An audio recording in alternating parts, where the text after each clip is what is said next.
मी वैभव जोशीचा programme जाते तेव्हा 800 लोक 900 लोक असे अमेझून बघत असतात, ऐकत असतात. म्हातारी कोतारी पण नाही, यंग मुलं. आणि हे मराठीतच होऊ शकतं बरं का.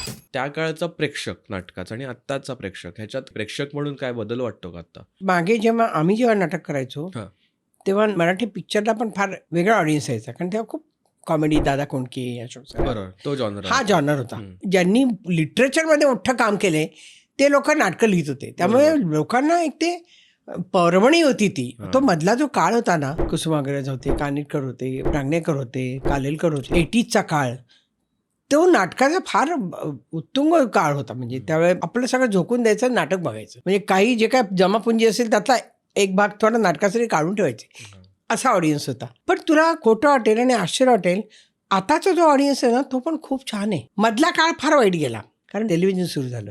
आता परत लोक नाटकाकडे वळली आहेत, आता परत लिटरेचरकडे वळली आहेत, आणि हे मराठीतच होऊ शकतं बरं का.